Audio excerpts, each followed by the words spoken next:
Sherlock Holmes and the Sport of Kings. Chapter 1. A horse called Silver Blaze. "I must go down there, Watson. I must," said Sherlock Holmes at the breakfast table on Thursday morning. "Go? Go where?" I asked. "To Dartmoor. To King's Pyland." "Ah, so that's it," I said. "Well, everybody in the country is talking about the case at King's Pyland." I always know when Holmes is interested in a case. He reads all the newspapers.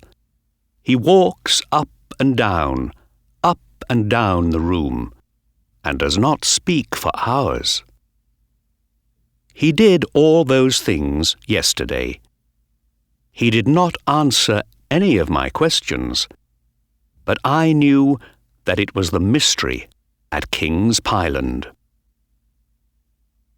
The morning newspapers were on the breakfast table.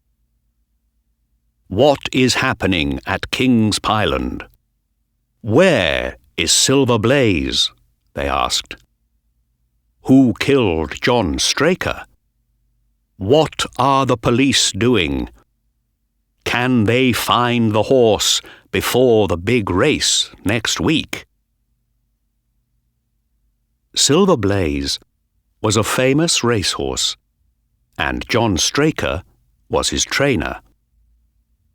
One of the biggest horse races of the year, the Wessex Cup, was next week, and Silver Blaze was the favourite to win. But on Monday night at King's Pyland, two things happened.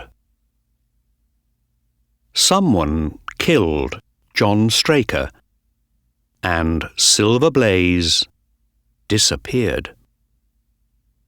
I was interested in this case too. "Do you need my help, Holmes?" I asked. "I would very much like to come with you." "My dear Watson," said Holmes, "of course you must come with me. We can catch the 12 o'clock from Paddington and talk about the case on the train." 2 hours later, we were on the train to Tavistock. We read all the midday newspapers, but there was nothing new in them. "So, Watson, what do you think about this case?" "Well, the newspapers say..." "Ah, yes. The newspapers understand nothing.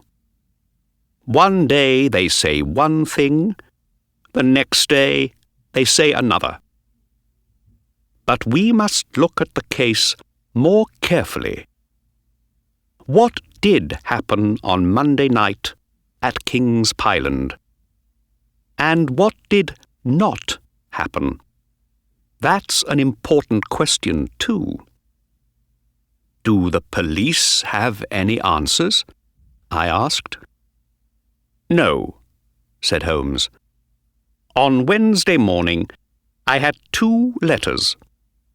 One was from Mr. Ross, the owner of the horse, and the other was from the Dartmoor police, an Inspector Gregory. They ask for my help." "Wednesday morning?" I cried.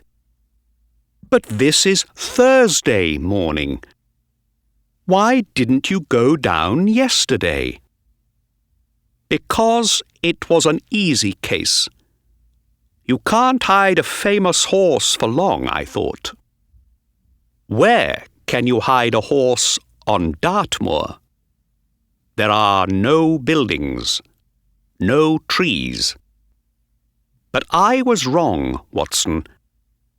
The case is now 2 days old, and nobody can find the horse or Straker's killer.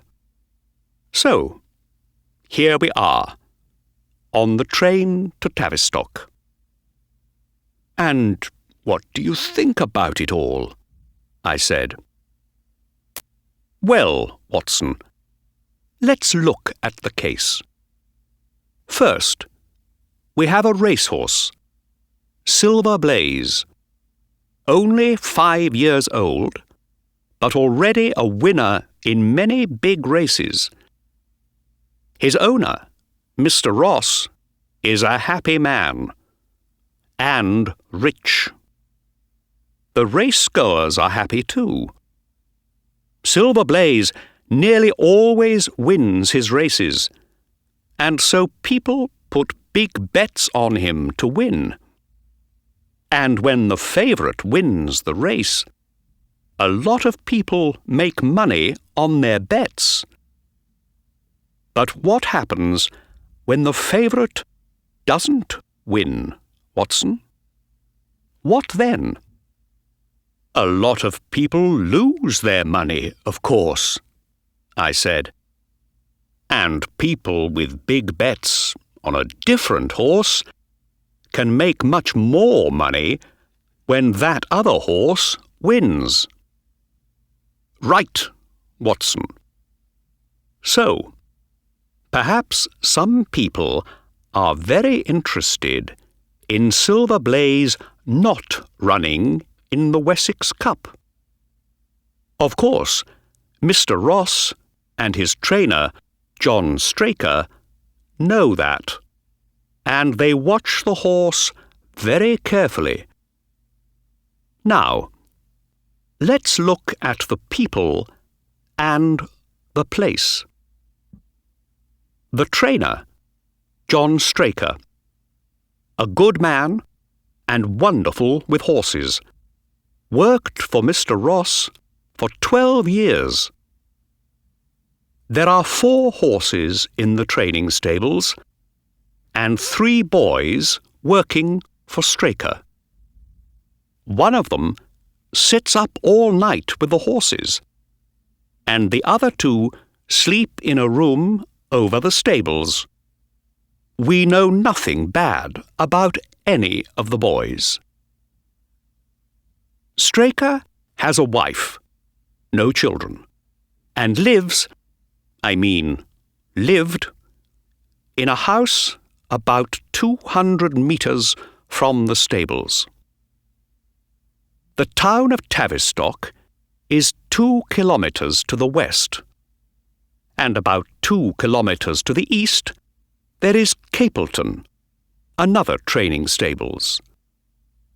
The owner there is Lord Backwater, and the trainer is Silas Brown. There are no other houses, just the hills of Dartmoor. I listened carefully. I wanted to remember it all, because Holmes does not like to say anything twice. Now, he said, what happened on Monday night? These papers came with Inspector Gregory's letter. The best thing is for you to read them, Watson. Then, tell me what you think. I took the papers from him and began to read.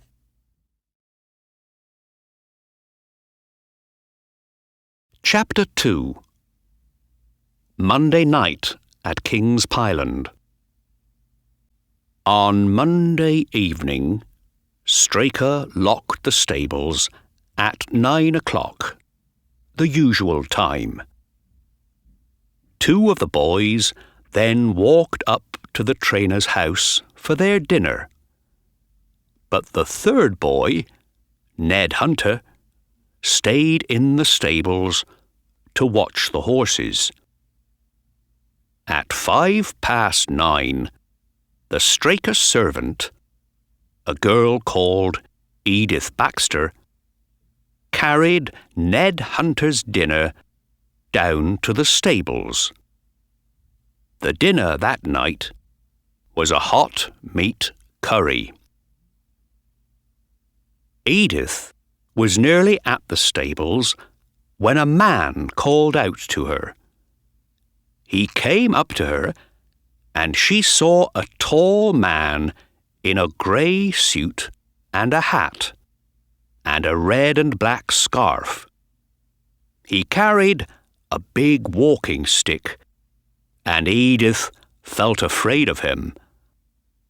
"Where am I?" the man asked. "What is this place?" "This is King's Pyland training stables," she said. "Good," said the man. "Now, a stable boy sleeps here every night. Is that right?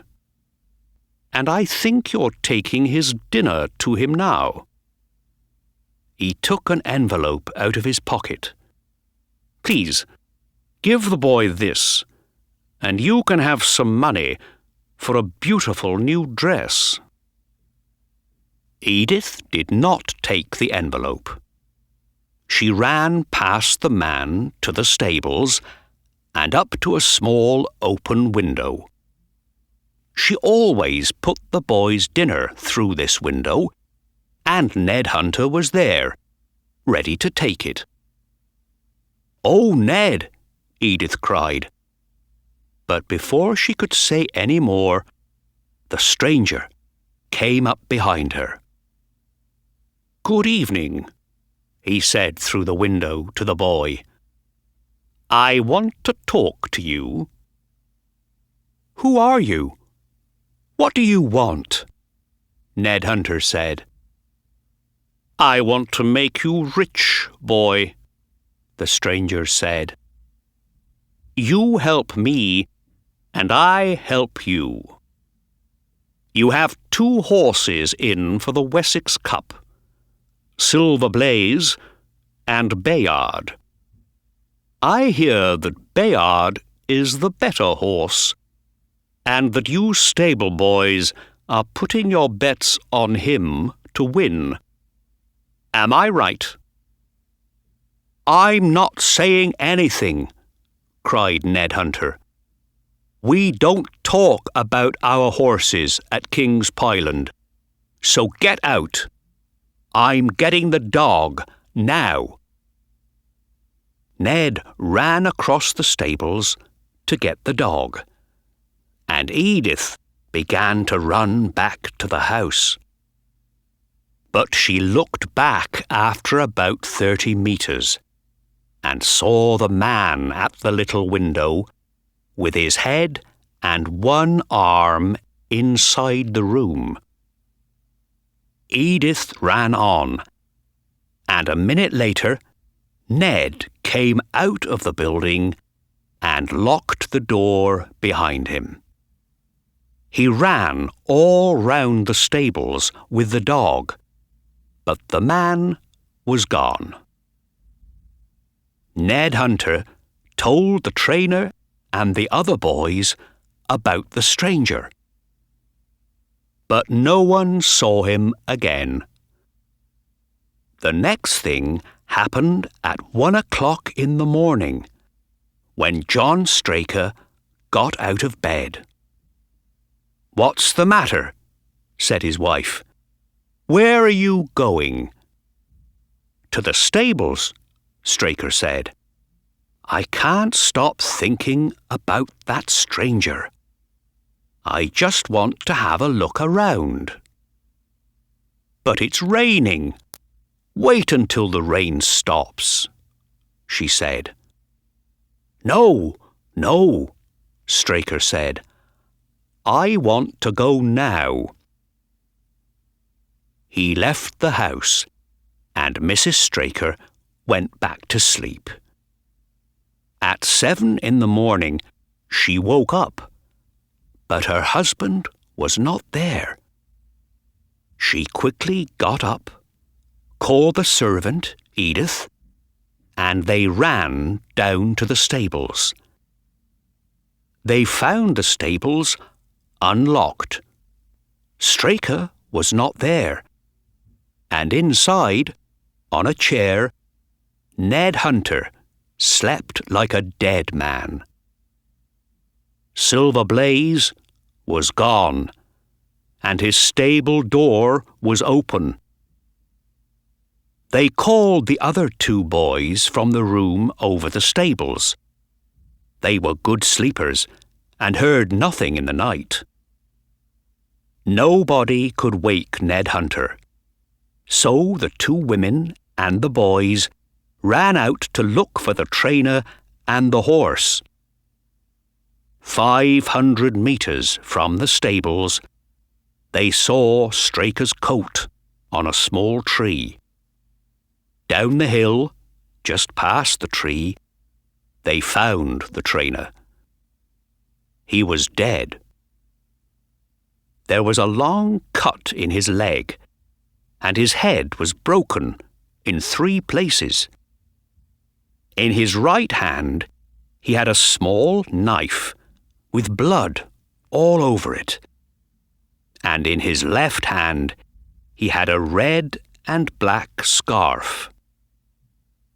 Edith Baxter knew the scarf at once, and later, so did Ned Hunter. "It's the stranger's scarf," he told us. "When I went to get the dog, that stranger was still at the stable window. He put something in my meat curry to make me sleep. I know he did. Edith saw him with his arm through the window." Ned Hunter was right about his meat curry. There was some of his dinner left, and we found a lot of opium in it.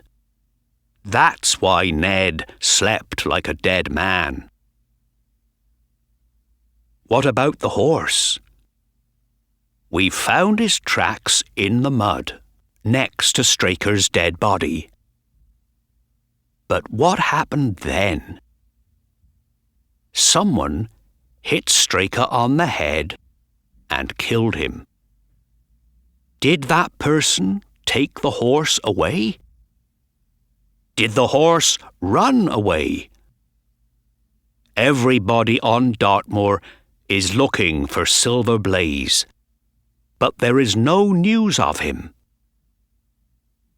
When I began work on the case on Tuesday, we looked for the stranger. He was in Tavistock, and we found him easily. His name is Fitzroy Simpson. He lives mostly in London and makes his money at the races, taking bets. We looked in his betting book and found a number of big bets. £5,000 against the favourite for the Wessex Cup.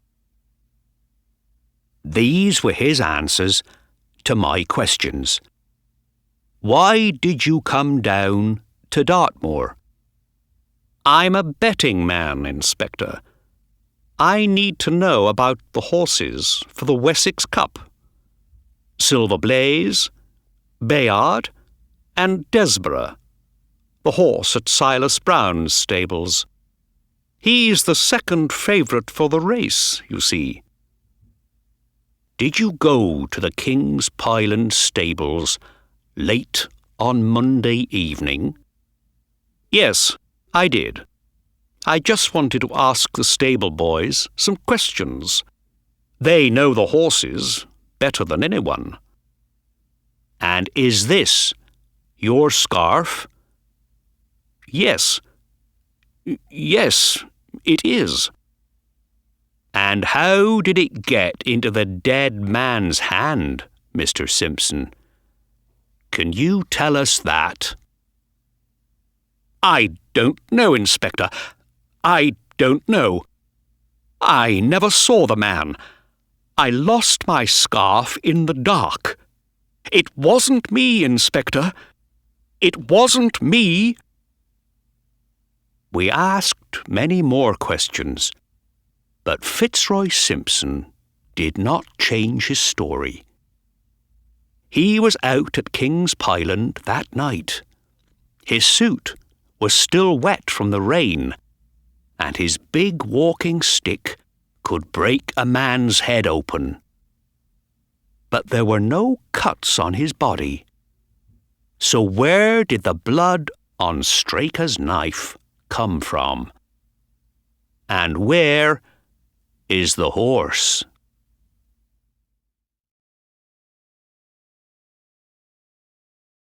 Chapter 3.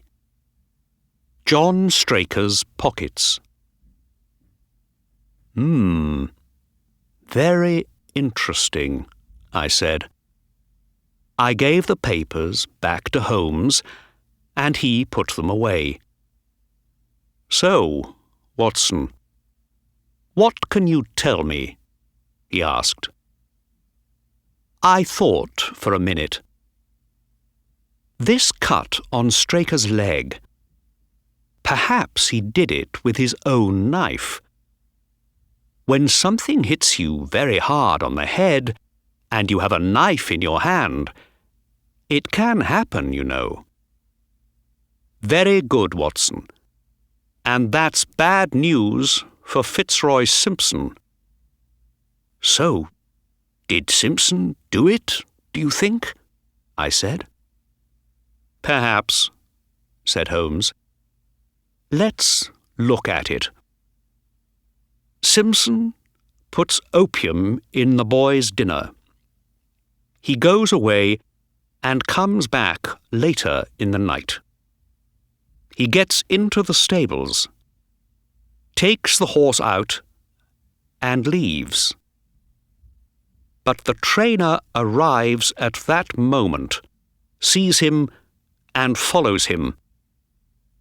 The two men fight, and Simpson breaks Straker's head open with his stick. Then Simpson takes the horse. But where? Or did the horse run away? Is it still out on the moor? And how did Simpson get into the locked stables? I don't know, Watson. I don't know. We must wait and see. When we arrived at Tavistock Station, two men came to meet us. Inspector Gregory was a tall, slow-moving man with blue eyes, and Mr. Ross was small and quick. He was the first to speak. Very pleased to see you, Mr. Holmes. The inspector here is working hard, but we need help. We must find poor Straker's killer, and I want to find my horse. Is there any news? Asked Holmes. Let's talk on the way, the inspector said. I'd like you to see everything in the daylight. We were soon out of the little town and up on the brown hills of the moor. Inspector Gregory thought that the killer was Fitzroy Simpson. Simpson was out in the rain that night. His suit was still wet on the Tuesday, he said.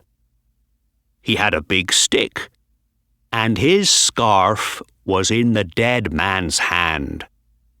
That looks bad, Mr. Holmes. Very bad. Holmes smiled.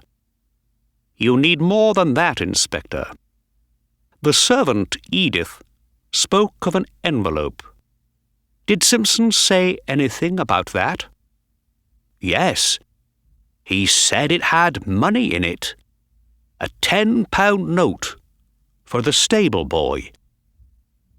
What about this other training stables at Capleton? Asked Holmes. Does Simpson have friends there? No, we don't think so. We went to Capleton, of course. Their horse, Desborough is the second favourite for the Wessex Cup, and Silas Brown, the trainer, was not friendly with Straker, but we found nothing. When we arrived at King's Pyland, Inspector Gregory took us into the trainer's house. "Straker's body is upstairs," he said.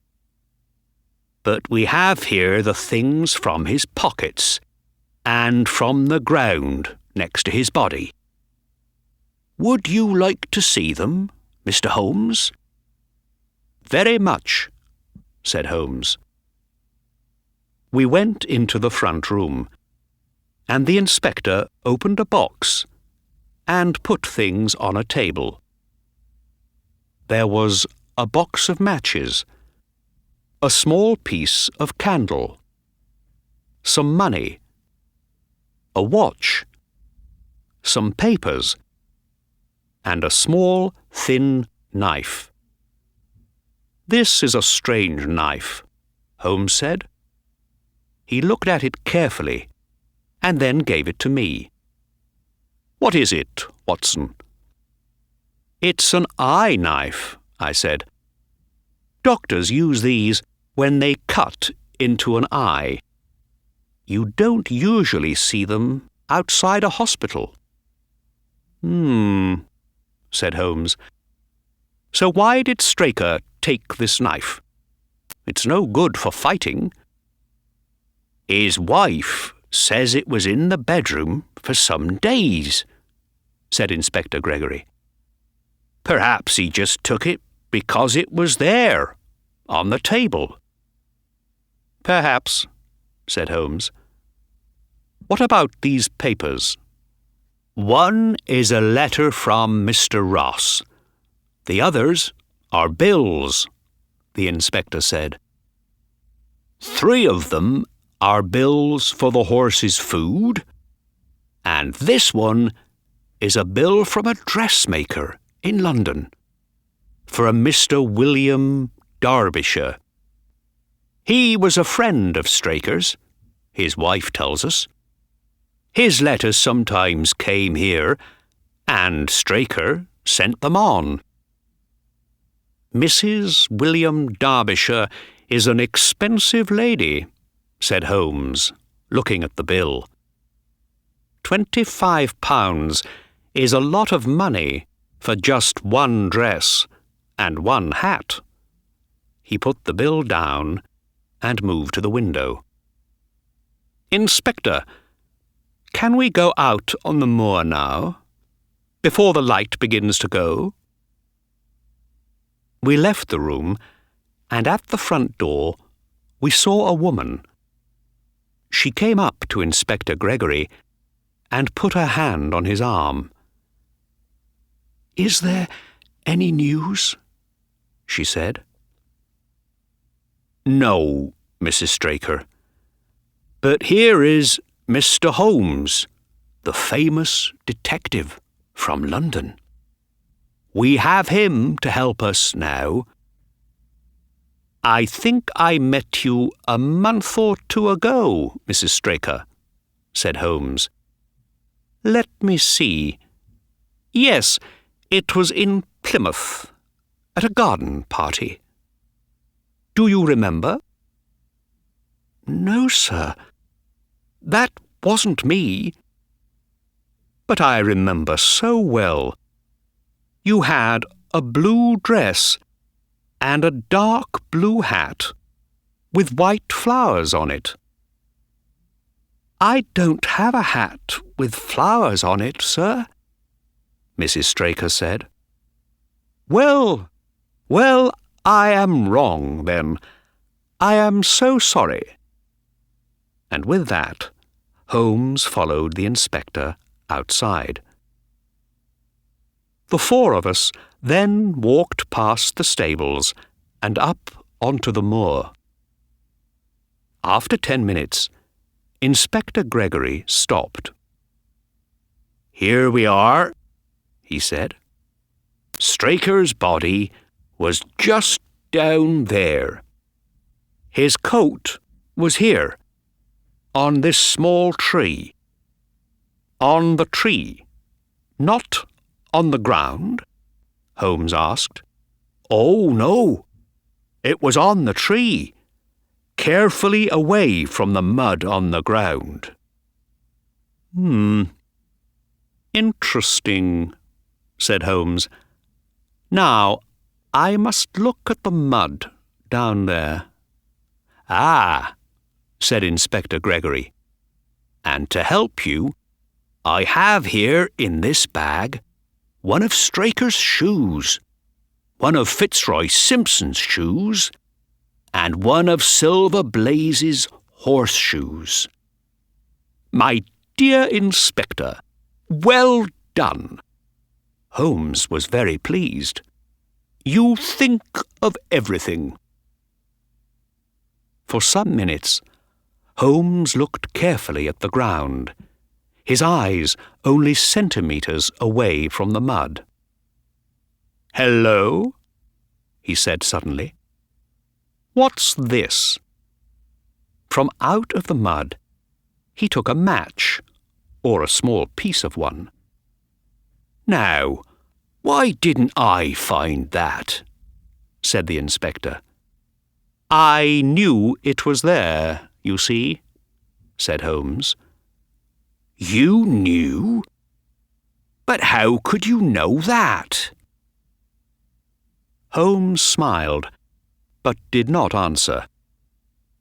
He then took the shoes, got down on the ground, and began to look at all the tracks in the mud. We stood and watched him. But after 5 minutes, Mr. Ross looked at his watch. This is very interesting, Mr. Holmes, he said. But is it going to take a long time? No, said Holmes. He got to his feet. I don't need to do any more here.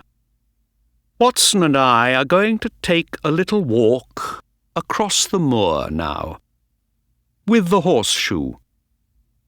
Mr. Ross looked at the inspector.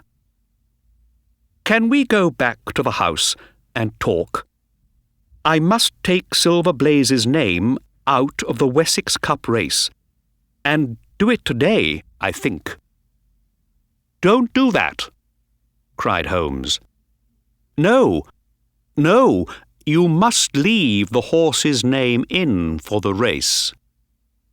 But, Mr. Ross began. Then he laughed, a little angrily. Well, thank you, Mr. Holmes. Thank you for your help. See you later, then, at the house. And he and the inspector walked away.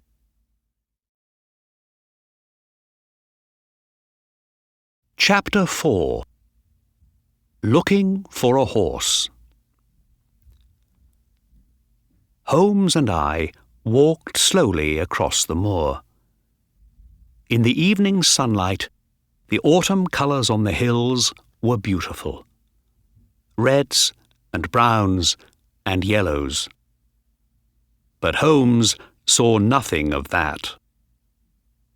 So, Watson, he said, let's forget John Straker for a minute and think about the horse. Horses are friendly animals. Let's say that Silver Blaze runs away after the killing. Here he is, out on the cold, wet moor. What does he do next? He looks for a nice, warm stable, I said, with food and water. Right, Watson. He didn't go back to King's Pyland, we know that. But there is another stable not far away, at Capleton. Perhaps he went there. And the way to Capleton, Watson, is down this hill. Let's go. We walked quickly down the hill, and at the bottom we found a small river and some very wet ground. "Wonderful," said Holmes. "I wanted mud, and here it is. You follow the left side of the river, Watson. We're looking for the tracks of horseshoes." We found them after only 50 metres. Holmes took the horseshoe out of his pocket and put it next to the tracks. "Yes, that's Silver Blaze, no question about it." We followed the tracks easily, then lost them for a time, but found them again about 200 metres from the Capleton stables. "Here they are!" I cried. "And look, there's another track here, of a man's shoe." Holmes got down to look. "You're right, Watson. And the man is walking next to the horse."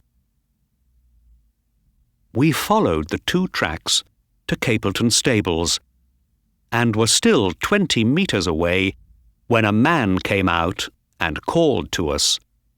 He had a red, angry face. "Go away! We don't want visitors here. Go away!" "Mr. Silas Brown?" Holmes said to him. "What do you want?" said the man. "I don't talk to newspaper people, so just go away." "We are not from a newspaper," said Holmes, smiling.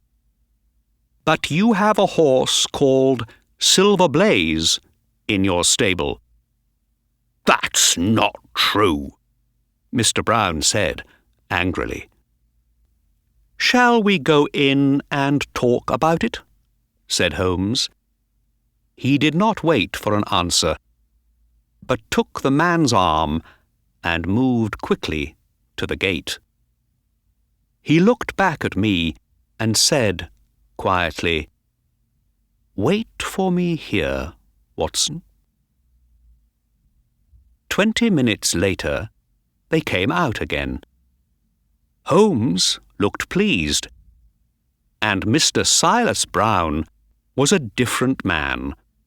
He looked smaller and older, and his face was afraid. "Remember," said Holmes, "you must be there on the day, on time, and everything must be ready." "Yes, yes," Silas Brown said quickly. "You can be sure of it. Oh, yes, you can be sure of it." "Good," said Holmes. "Well, goodbye for now." Holmes and I then began to walk back to King's Pyland along the road. "Does he have the horse, then?" I asked. Holmes laughed. "Yes. He said no at first, of course, but he's afraid of the police. He doesn't want them to know about this, and I can help him with that." "But why didn't the police find the horse?" I asked. "Inspector Gregory said they went to Capleton." "Oh, it's easy to change the colour of a horse's coat." Holmes laughed again. "Gregory is a good policeman, but I don't think he knows much about horses." "And why did Brown tell you?" I said. "When I walked through the stables with him," said Holmes, "the ground was muddy, and I saw the tracks of his shoes in the mud. You remember those tracks on the moor? Well, these were the same shoes. After that, it was easy, and he told me everything. He found Silver Blaze on the moor early in the morning, and brought him into the stables. The horse is very well, just a different colour at the moment. Brown put a very big bet on Desborough to win the Wessex Cup, you see. And with Silver Blaze out of the race— But why did you leave the horse there? Is it safe with him? I did not understand Holmes's plan. My dear Watson, Holmes said, the horse is very safe. Silas Brown is afraid of me, afraid of the police, afraid of losing everything. Silver Blaze must be ready to race next week, or Brown's life as a racehorse trainer is finished. And Brown knows that. Mr. Ross isn't going to like it, I said. Mr. Ross, said Holmes, doesn't understand detective work. He wants answers today, now, at once. So he must learn a lesson. He must learn to wait. Say nothing about Silver Blaze for the moment, Watson. Back at King's Pyland, we found Mr. Ross and Inspector Gregory in the trainer's house. An interesting visit, said Holmes. But my friend and I must go back to London by the midnight train. The inspector and Mr. Ross stared at him, and I saw that Holmes was right about Mr. Ross. So, our famous London detective can't find poor Straker's killer, Mr. Ross said. Or my horse. It's a difficult case, that's true, said Holmes quietly.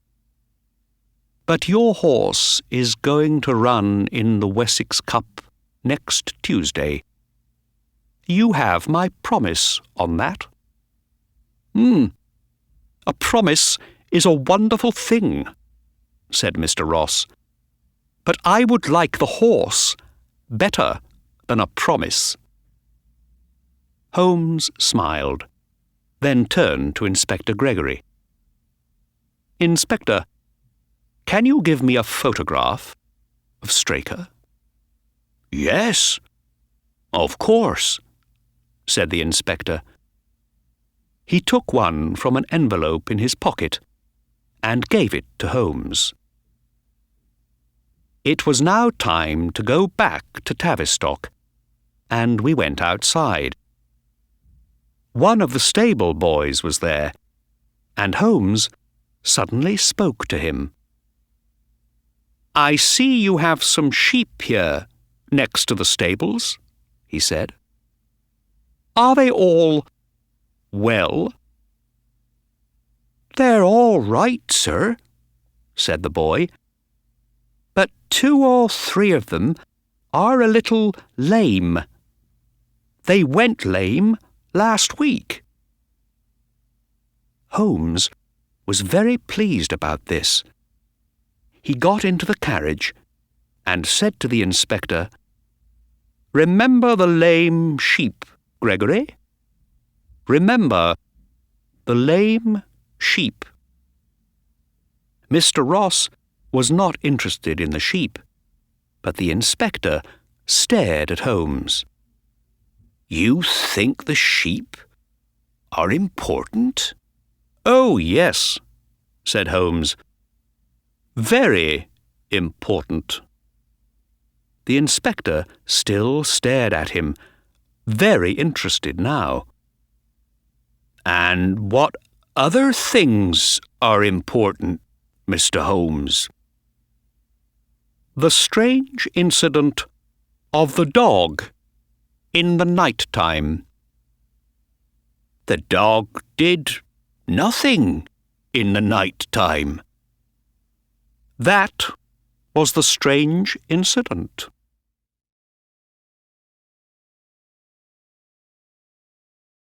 Chapter 5. A Day at the Races. On Tuesday, Holmes and I took the train to Winchester, and Mr. Ross met us at the station.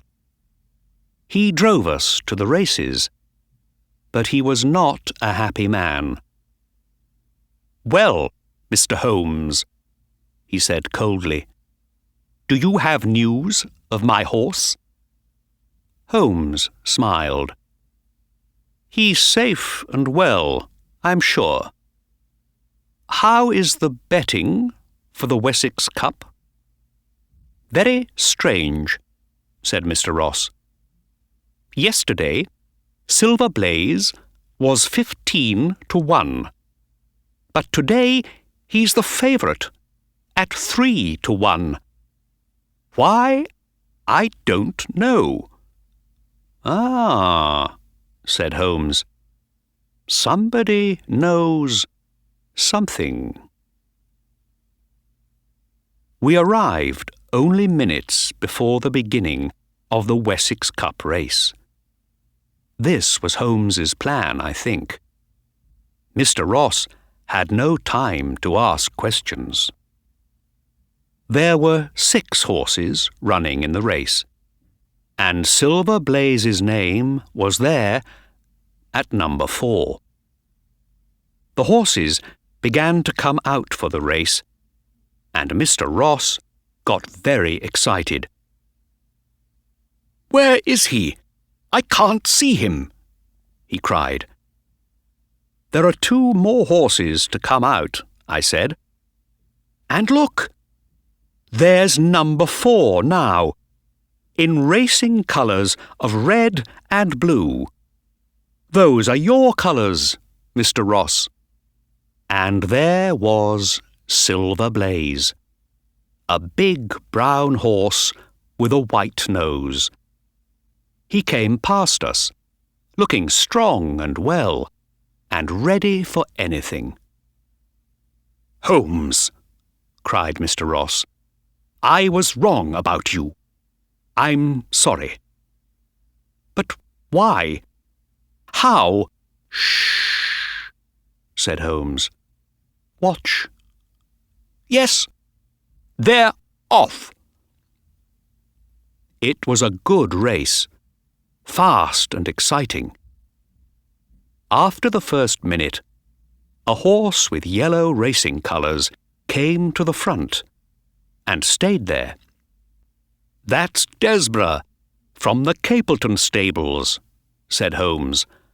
"A good horse, but Silver Blaze is better." But Silver Blaze was 3 horses behind Desborough. "Come on, come on," cried Mr. Ross. "Move up, now." We all watched the red and blue colours. "Yes," I said. "Look, he's moving up now. Watch him go." Slowly but surely, Silver Blaze moved up into 4th place, then into 3rd place, then into 2nd place. Now only Desborough was in front of him. "That's my boy," said Mr. Ross. "Go on, go on." "Desborough's getting tired," Holmes said. "Watch." 80 metres, 50 metres. "He's away!" cried Mr. Ross. "His nose is in front. Yes, yes, he's going to do it." And he did. Silver Blaze kept his nose in front, finished first, and won the Wessex Cup. "Wonderful," said Mr. Ross. "Wonderful. What a race! What a horse! Mr. Holmes, how can I thank you?" "You must thank the horse, not me," said Holmes, smiling. "Let's go down and have a look at him." Silver Blaze was still excited by his big race. Mr. Ross looked him up and down. "He looks well, very well. I don't understand any of it, Mr. Holmes.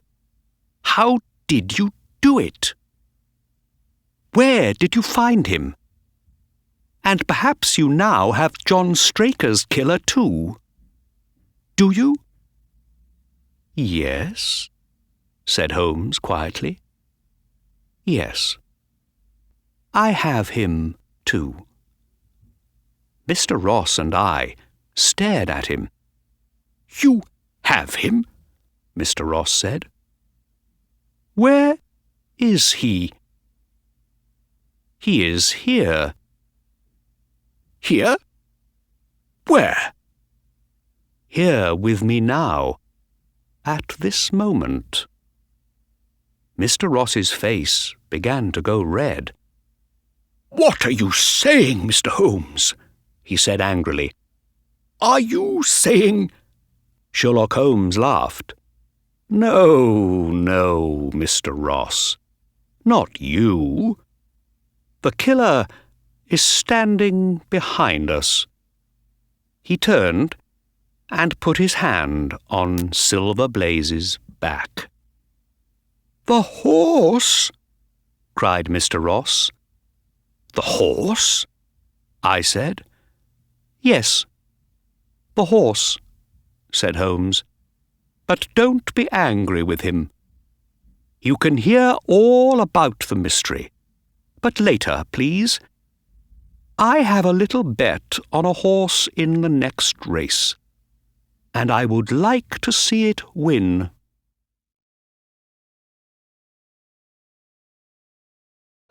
Chapter 6. Holmes has the answers.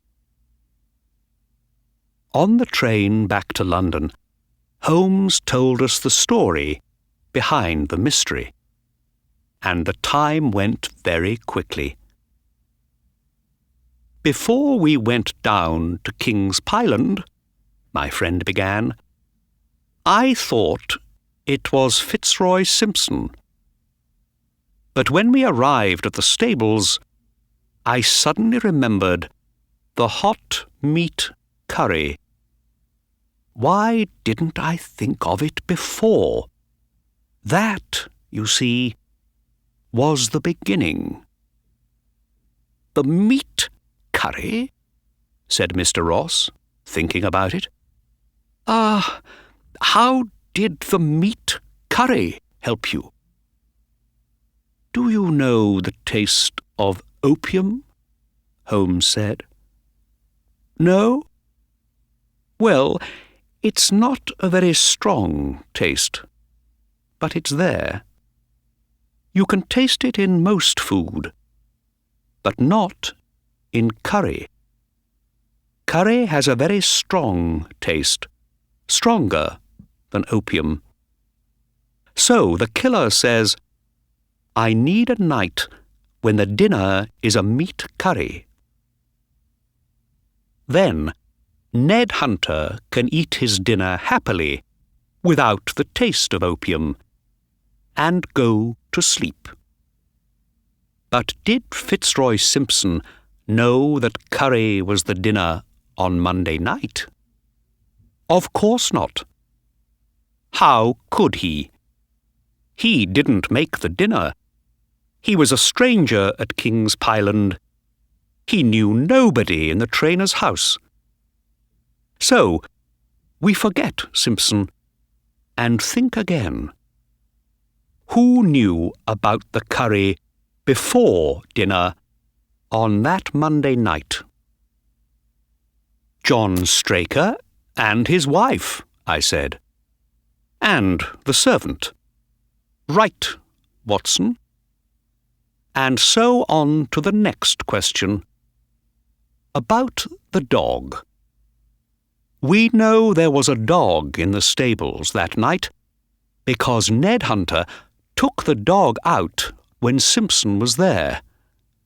Then, in the middle of the night, someone went into the stables and took out a horse. The two boys, sleeping upstairs in the stables, heard nothing, because there was nothing to hear. The dog did not bark. Why not? "Aha!" said Mr. Ross. "It didn't bark because it knew the visitor. Dogs only bark at strangers." Right again. So, the midnight visitor was John Straker. But why did he take the horse out? What did he want? It was something dishonest. Or why did he put opium in his stable boy's dinner? We all know about dishonest trainers. They can make a lot of money. They put big bets against their own horse and then stop their horse winning.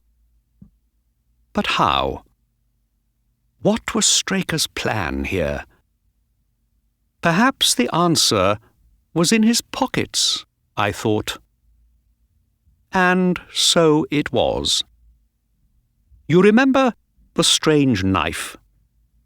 Dr. Watson here told us about it. An eye knife, used by doctors in hospitals. With a knife like this, you can make a cut, a very, very small cut, in the tendon of a horse's back leg. Nobody can see the cut, and the horse only feels it a little. He's not lame, but he doesn't run his best, so he cannot win the race. "And Straker wanted to do this to my horse?" cried Mr. Ross. "How could he? I thought he was a good man." "No," said Holmes. "He wasn't a good man, or a careful one. No horse stands quietly when a knife goes into its back leg. Straker didn't want anyone to hear the noise, so he took the horse out onto the moor." "The candle and the match," I said. "Of course." "That's right," Holmes said. "And I learnt more from Straker's pockets, too. You are a man of the world, Mr. Ross. Do men carry other men's bills around in their pockets? No, they do not. So who was Mr. Derbyshire? Another name for John Straker. And there was a lady in the case, too, a very expensive lady. I talked to Mrs. Straker about the dress and the hat on the bill, but she knew nothing about them. "And on Monday night, out on the moor," said Mr. Ross, "what happened, do you think?" "How about this?" said Holmes. Straker takes the horse down the hill. He sees Simpson's scarf on the ground and takes it with him. Why, I don't know. He puts his coat on a tree, gets out the candle and the matches and the knife, and begins his work. But Silver Blaze doesn't like it. Perhaps he's afraid. Perhaps he feels something is wrong. He's a big, strong horse, and he gets angry.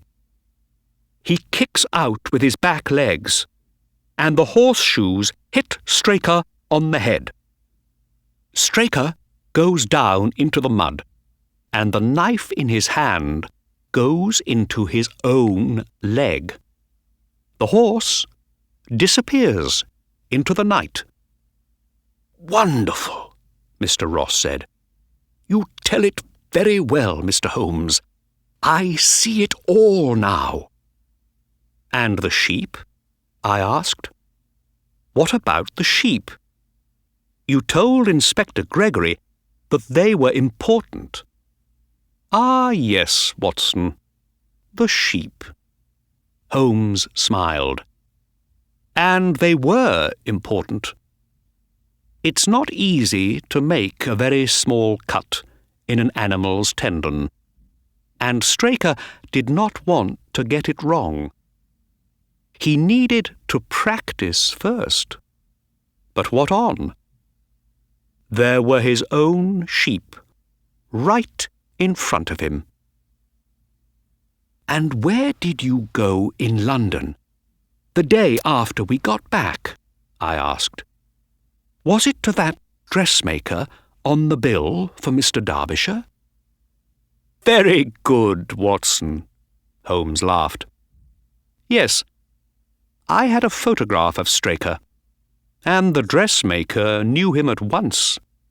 'Oh, yes,' she said, 'that's Mr. Derbyshire. I do a lot of work for him.